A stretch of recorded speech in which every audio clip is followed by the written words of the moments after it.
Hello everybody and welcome to my channel. My name is Alicia and today I'm going to show you 5 free amigurumi patterns that I found on Instagram. I started working on this video about 3 weeks ago, and the idea was to choose Instagram accounts that had fewer followers, and so I chose Instagram accounts that had less than 3,000 followers at the time.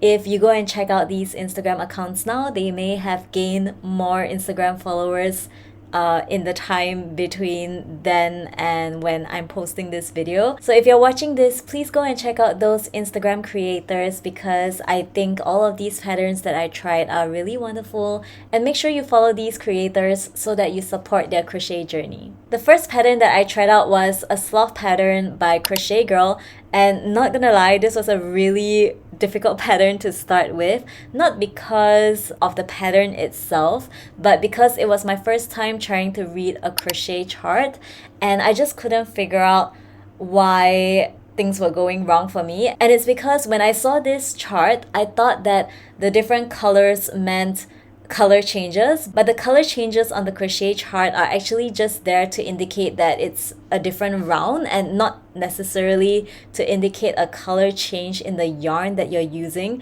So if you intend to try out this pattern, which I do recommend, just beware of making that same mistake that I did. I started off using toucan yarn in white and I had to frog everything, and I left a comment on the designer's post asking about the color changes, and she was kind enough to reply me. So I tried this pattern again, and this time I used cotton yarn. So this is the final piece, and I'm really happy with how this turned out, although it did take me many hours to craft this little sloth. It actually took me about 7 to 8 hours, which is a crazy amount of time, and my hat goes off to everyone who creates amigurumi using cotton yarn because I feel that it's a lot more difficult than using chenille yarn. So yeah, that's why it took me really long. I wasn't used to using cotton yarn to create an amigurumi. If you're thinking of trying out this pattern, just note that the first 5 rounds of the crochet chart are done in white color yarn, and then you can switch to any color that you want, and I chose gray color for my sloth, and his eyes, I thought just to give him a little bit of a different look, I would give him brown color eye patches. I didn't want to do black because I thought that it wouldn't provide much of a contrast with the safety eyes. This pattern does require a bit of sewing because you have to sew the eye patches onto the face, and you also have to sew the arms and the head and the body together, as well as the legs. So there's quite a bit of sewing involved, which is not fun, but I think that the sloth turned out really well. And I love how he can sit down like that. And you know how bag charms are kind of a trend right now?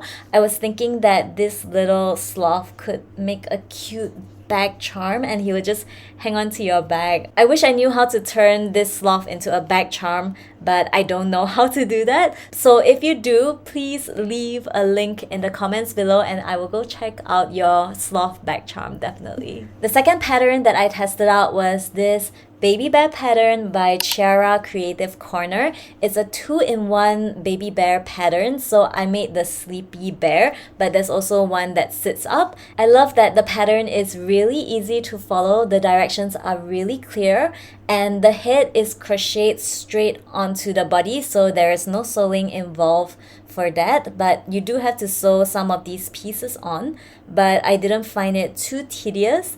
And I think the bear just looks really sweet and cute.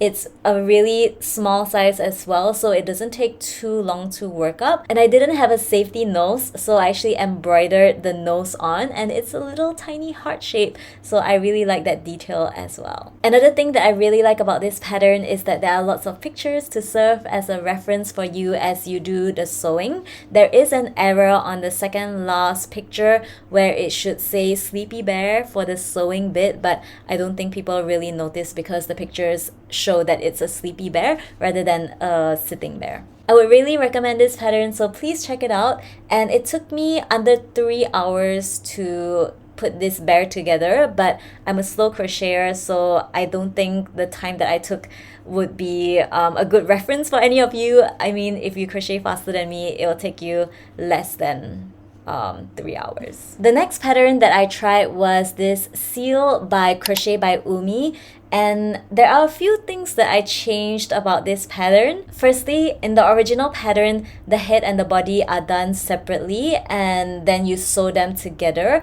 but I kind of wanted to crochet straight from the head to the body like with the baby bear, so I tried to do that and sort of reverse engineer the body. I don't think it worked out 100%, but we got there in the end. Another thing that I changed about this pattern were the hands. My bubble stitches actually didn't end up in the correct place, and I thought that they were a little bit too small for my liking. So I actually made tiny little hands and then I crocheted them over the top of those bubble stitches, so my seal might look a little bit different from the original pattern, but I think this is a really fun pattern and I would definitely recommend you try it out, and maybe don't do all those modifications that I did. The fourth pattern that I tried was a Sew Amuseable Heart pattern by Perfect Crochet. And I love this pattern from beginning to end. The way that it's no-sew is you crochet one of the top parts of the heart first, and then you crochet the other part, and then you kind of join them together, and then you crochet in the round until you reach the end. And then there is a tiny bit of sewing because you have to sew these legs onto the body, but it's not that much sewing at all, and it's really quite manageable even for someone who doesn't like sewing. And with these legs, when I was making them, I have to admit that I didn't know what shape the stitches were making, but then in the end it turned out to be so perfect. So if you try this pattern and you're making the leg and you're wondering what's going on, just trust the process, because when you finish it, it will all make sense. Another thing about the legs is I would recommend that you stuff it with scraps of the same colored yarn, because I think if you use regular stuffing, it might show through. But that's just what I did, and that's my recommendation if you're trying out this pattern. I love this pattern so much that I brought it to work and showed it to my colleagues,